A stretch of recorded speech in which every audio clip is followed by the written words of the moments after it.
Going through something that I had never gone through, any form of depression or anything, and then all of a sudden you have this baby and you're like hit by a bus.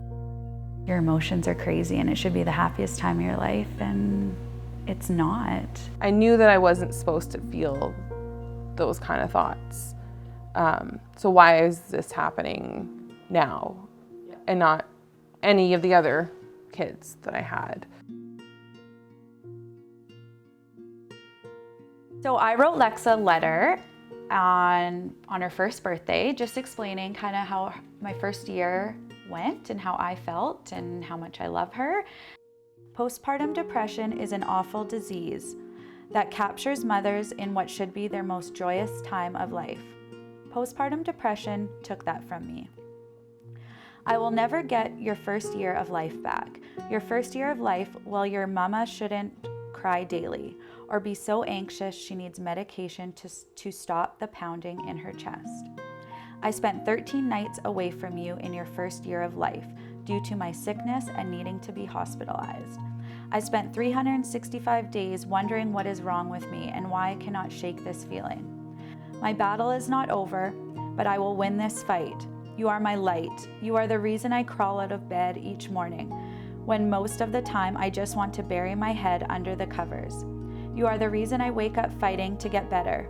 You make me a better person, a stronger person. I love you more than you will ever know, my sweet baby girl.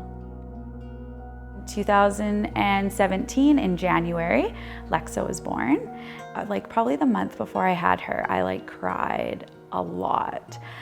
And I thought it was just my hormones, and I'd have little anxiety attacks, thinking oh my goodness, I am gonna have another baby. And my baby that I have now is only 20 months old. She's not even 2, and how am I gonna do this? And I'm already overwhelmed. And even in the hospital, I wasn't attached to her like I was my other kids. I didn't even want to name her. So with Taylor, it was like any other pregnancy, and then we did the 12-week nuchal scan, and not thinking anything of it. It was fine with all the other ones. I got a call from the doctor on Saturday morning as we were on our way out of town for a hockey tournament, and he said that there was something wrong with the scan and that we had to come in and find out the information.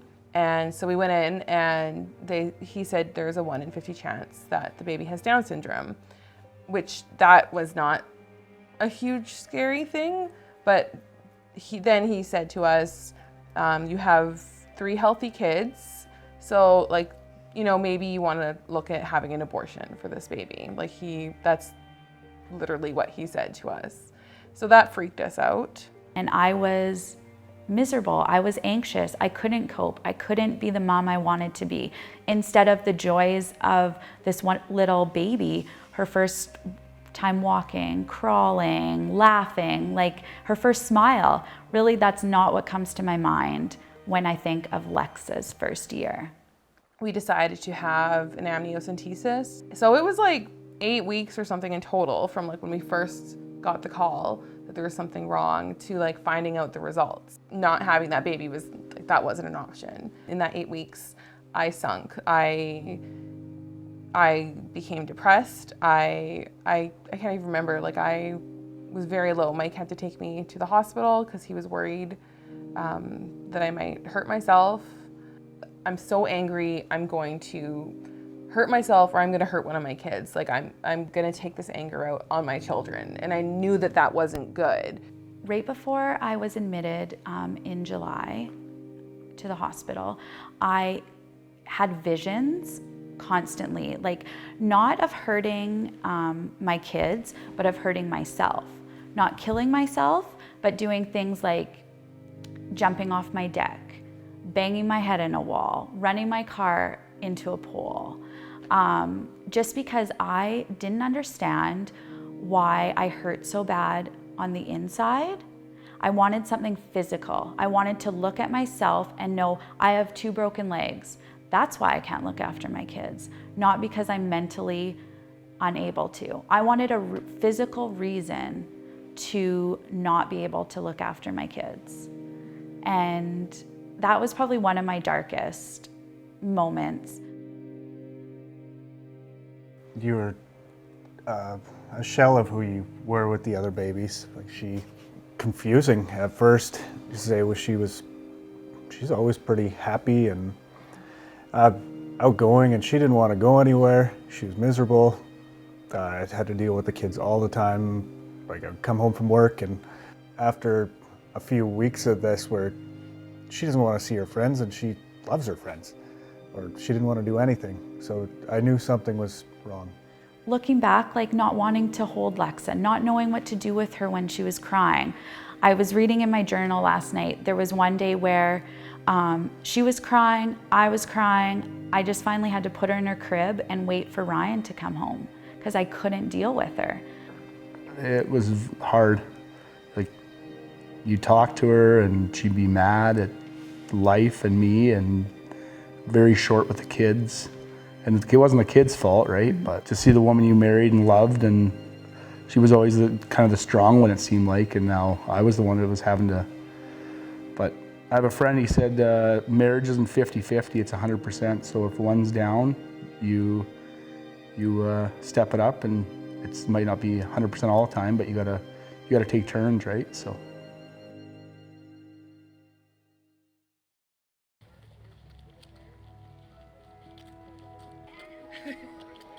I'd see my doctor and I ended up going on medication.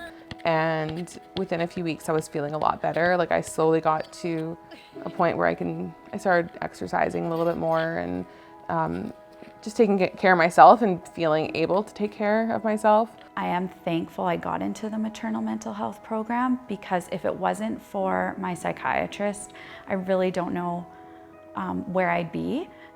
I also, for the first time, I got in touch with a mom group. I learned about how the role of a doula can sometimes help support and possibly lessen the chance of getting or going through postpartum depression or PTSD or anything like that. So on a whim, I took a doula course, and then it was like a life-changing course that I had taken. Is it something that I could possibly help other women to not go through this? Yes. And what I learned in that course changed me. Like, it changed my outlook on everything. It opened doors for me, and I wanted to make it as out there as possible, to reach as many people as possible, so that I could possibly help more women to lessen that chance of getting postpartum. She kept me alive, for sure. Like, you think of psychiatrists and you think of, for me, I think of doctors, you go in and see them for a short period of time, but she like genuinely cares about moms and their safety and their well-being. And I am thankful that I got into the maternal mental health program.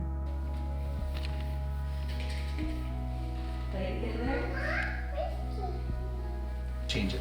Come on. Hey? Does that tickle?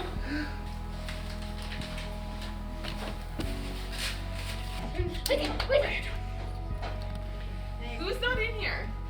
Me! Those ones were done when we first moved to the acreage. And we had